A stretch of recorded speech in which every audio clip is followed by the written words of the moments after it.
पढ़ा था first time, तुम चलते चलते पीछे मत देखो।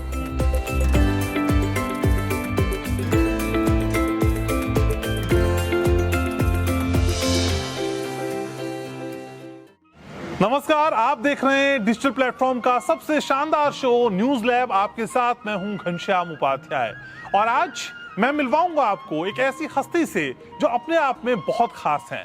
वैसे तो अपने शो में हम कई नामचीन हस्तियों से आपको अक्सर मिलवाते रहे हैं, लेकिन आज मैं जिनसे आपको मिलवाने जा रहा हूं उनका परिचय शब्दों में उकेरना मेरे लिए थोड़ा सा मुश्किल है, लेकिन उनके लिए पल भर में कुछ भी उकेर देना बहुत आसान है। बुद्ध कोई ऐसा नहीं जिनको उन्होंने छुआ नहीं। मध्य प्रदेश के चंबल में 45 फीट ऊंचा चंबल स्तंभ उनकी पहचान है। गुजरात में स्टैचू ऑफ यूनिटी विश्व में प्रसिद्ध है और आप जानते ही हैं वो कितनी बड़ी कृति है जो पूरे विश्व में एक खास जगह रखती है। तो आज मेरे साथ हैं पद्म भूषण पद्म विभूषण रामवंशी सुतार, जिनकी कृतियां पूरे विश्व में मशहूर है। और आज हम जानेंगे और समझेंगे कि कैसे एक बुत में जान डाली जा सकती है। शुरुआत करते हैं हमारे आज के इस खास एपिसोड की, जिसमें आज हम मिलवाएंगे आपको रामवंशी सुतार से।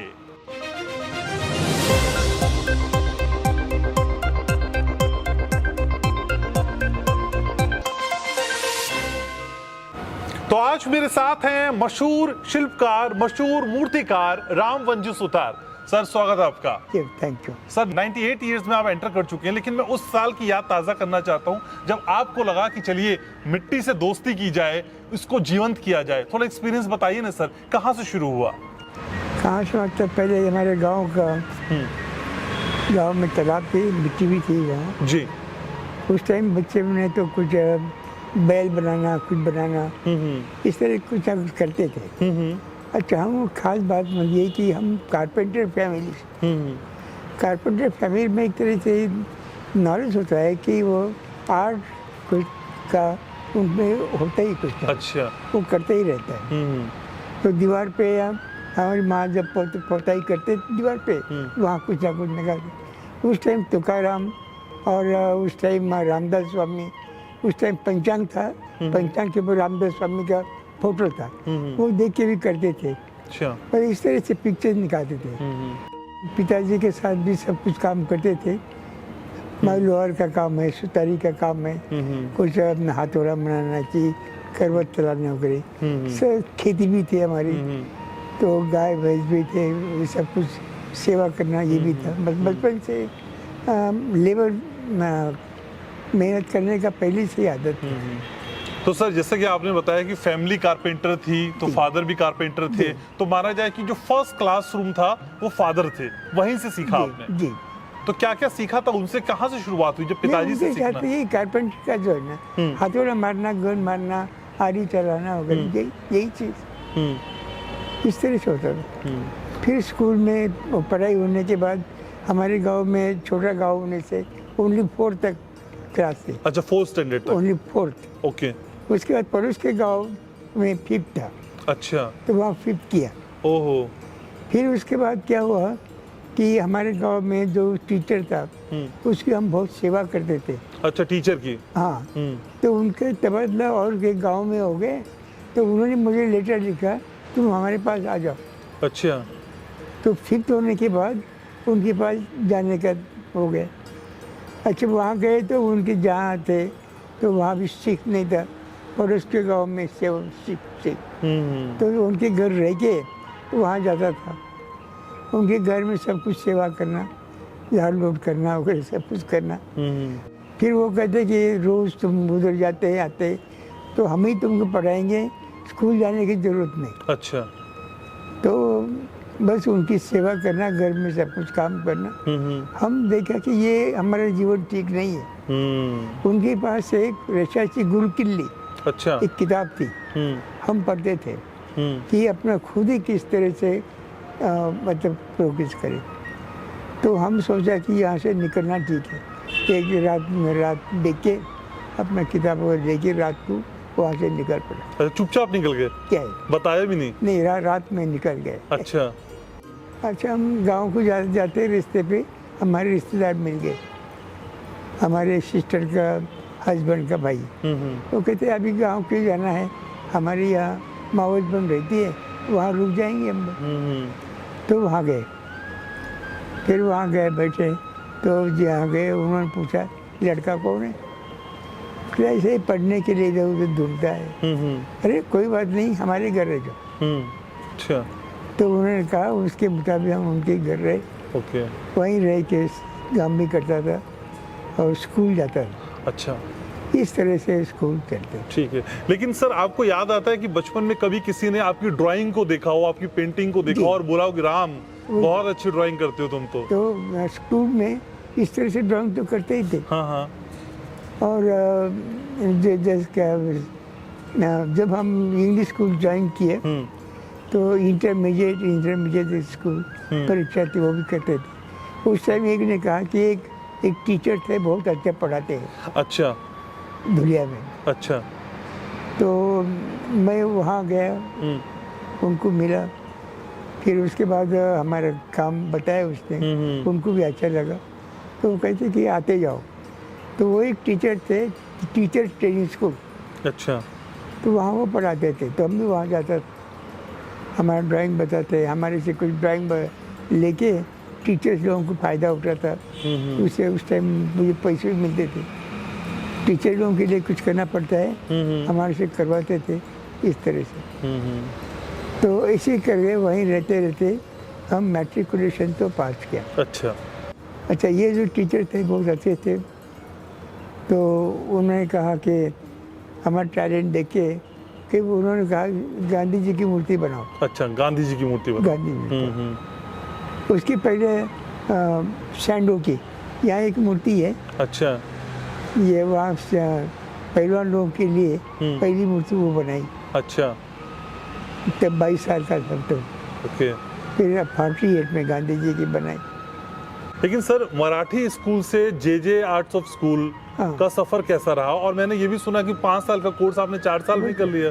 जब मैंने गांधी जी मूर्ति बनाई और गए, इन्होंने सब अरेंजमेंट किया वहाँ बॉम्बे में रहने का, जे स्कूल ऑफ आर्ट्स के लिए। हाँ, जाने के लिए उन्होंने मेरे लिए कपड़े वगैरह बना दिए। अच्छा। और उनके रिश्तेदार थे माटुंगा में। अच्छा। वहाँ रहने का इंतजाम कर दिया, वहाँ रहेंगे। इस तरह से वहाँ जाके रहे हम।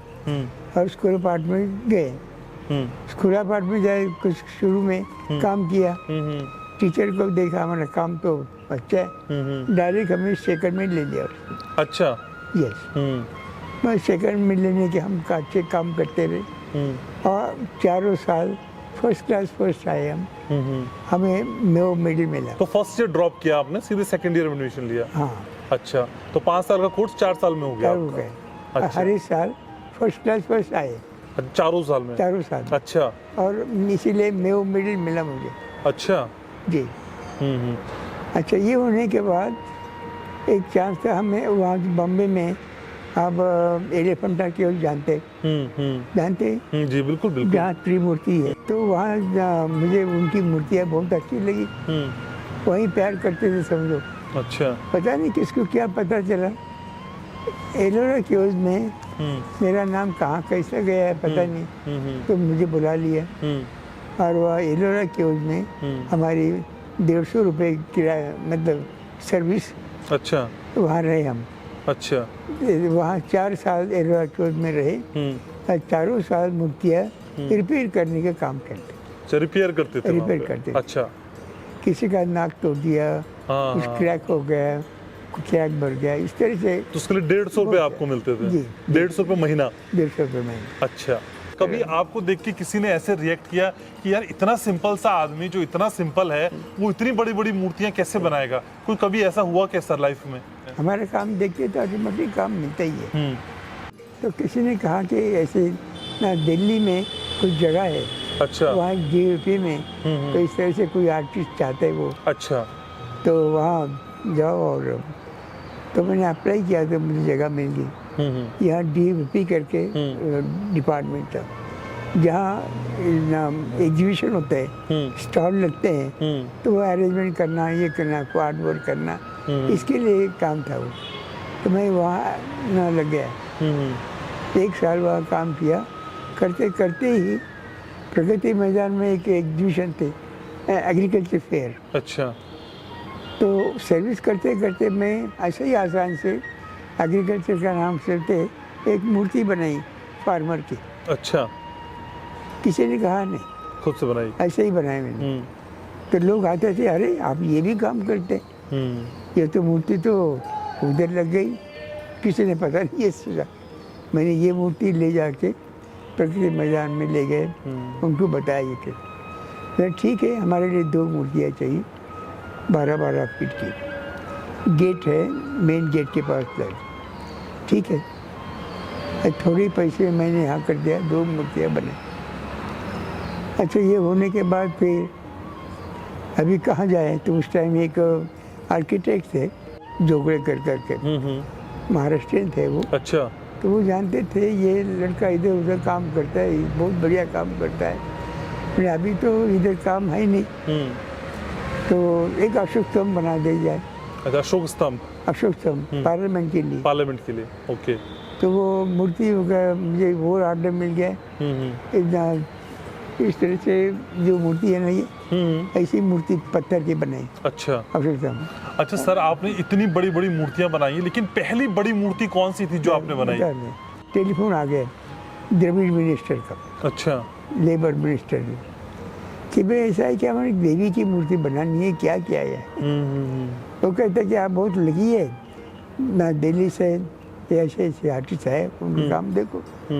वो आए, मैंने काम देखा, मेरे पास गंगा यमुना की मूर्ति के फोटो भी थे।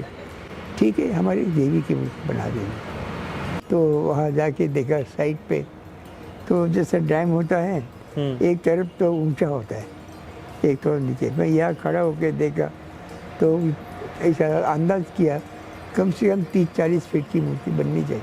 अच्छा, तो आपने अंदाज़ा लगाया? अंदाज़ा लगाया। उन्होंने कहा, भाई साहब हमारे पास सिर्फ 10,000 रुपये है, आपको इसमें जो कुछ करना है करो।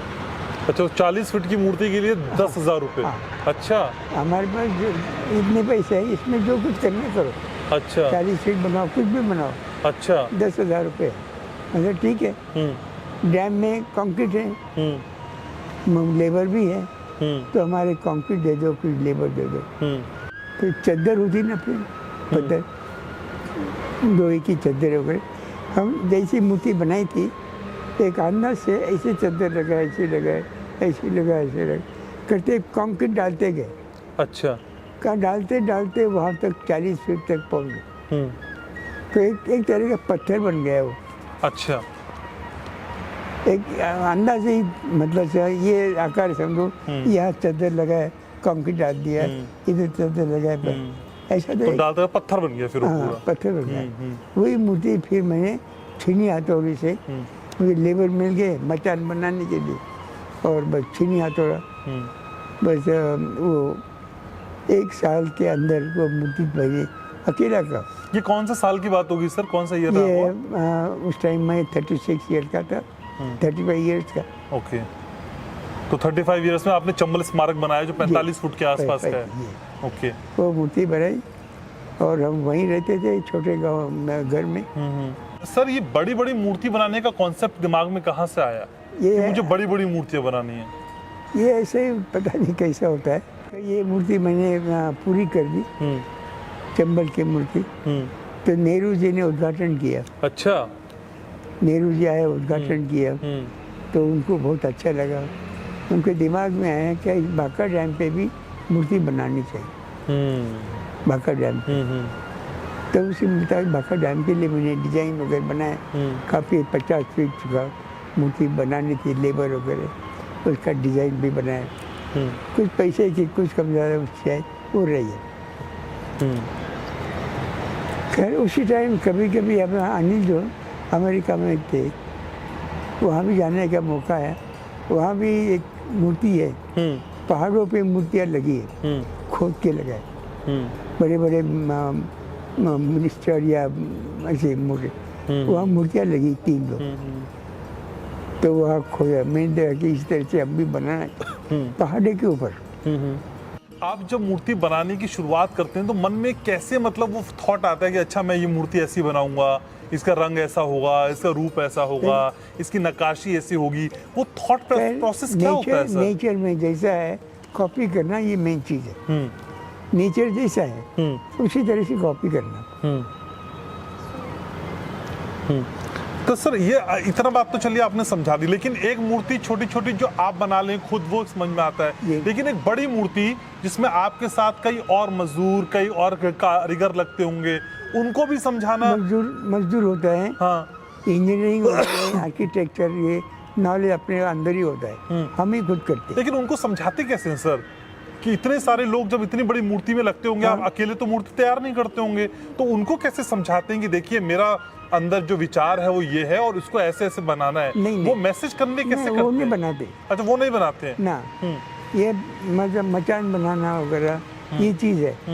ये कुछ इंजीनियरिंग अंदर से कुछ स्ट्रक्चर बनाना है तो ना लोअर का काम है, उसको बता दिया ऐसा करो ऐसा करो, अंदर स्ट्रक्चर बनाना जरूरी तो ऐसा होता है। ठीक है, आप उन्हें डायरेक्ट करते हैं और वैसे उस हिसाब से करते हैं। गांधी जी का जिक्र आपने किया कि गांधी जी की कई मूर्तियां बनाई सर, लेकिन एक मूर्ति गांधी जी की ऐसी है जो पूरे वर्ल्ड में है, पूरे विश्व में है। खैर गांधी जी का तो शुरुआत ऐसी रही, जब ब्रिटिश लोग चले गए,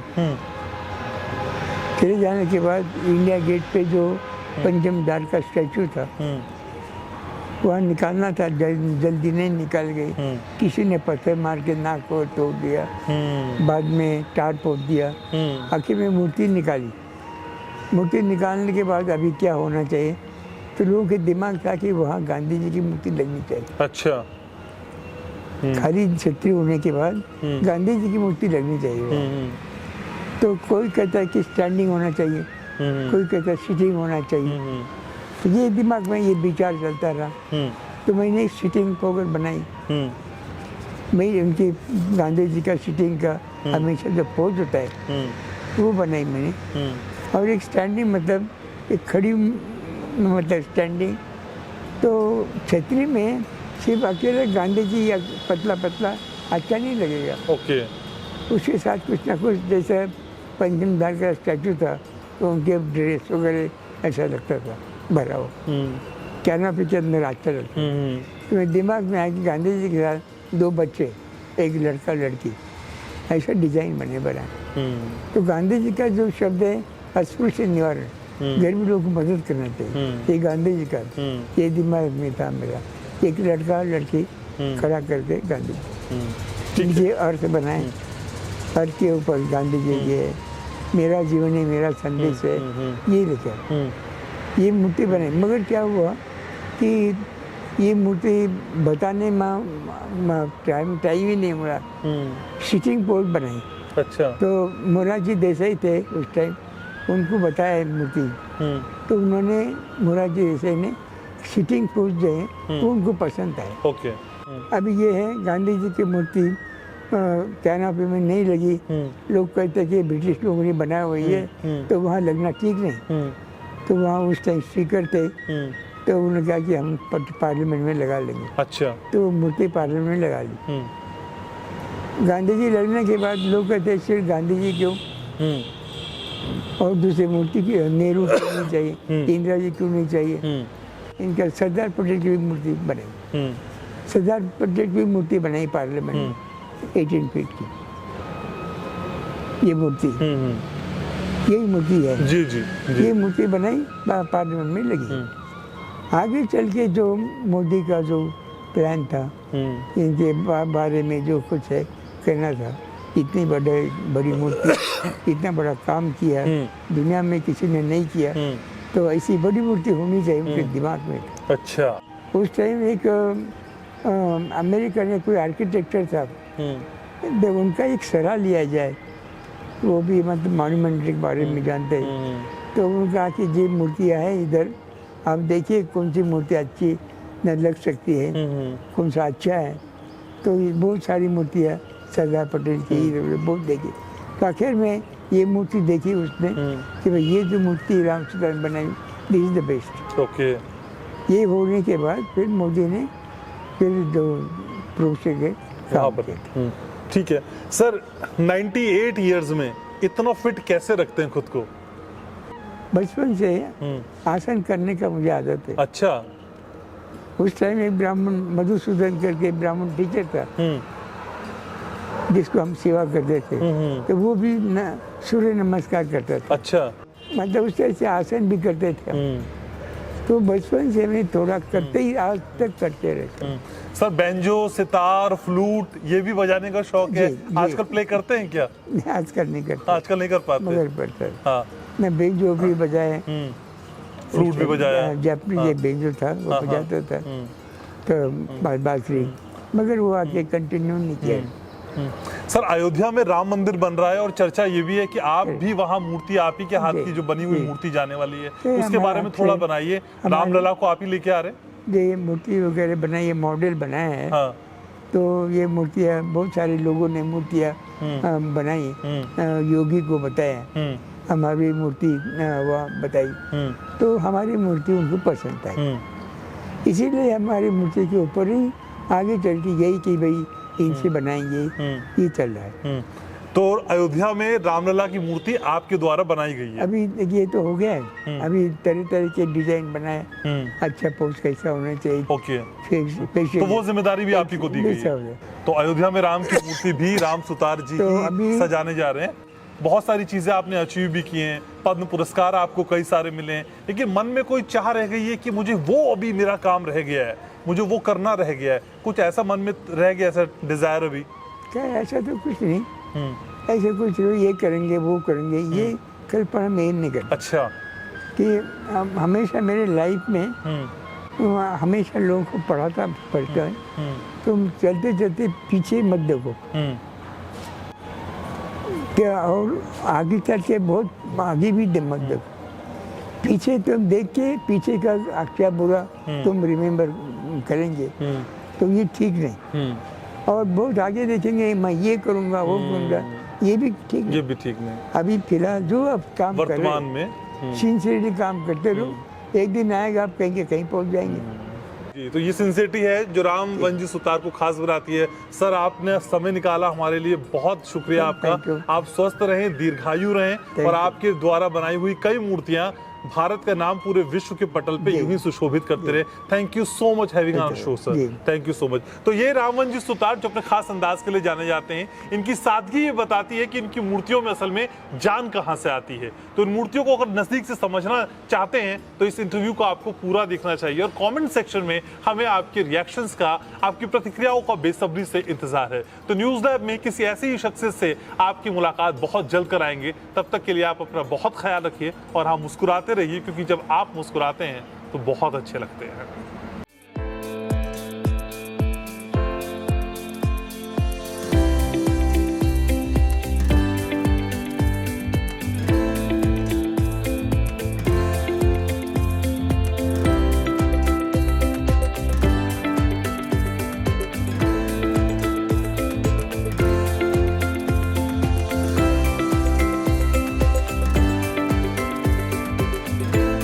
हमेशा लोगों को पढ़ता है, तुम चलते चलते पीछे मत देखो।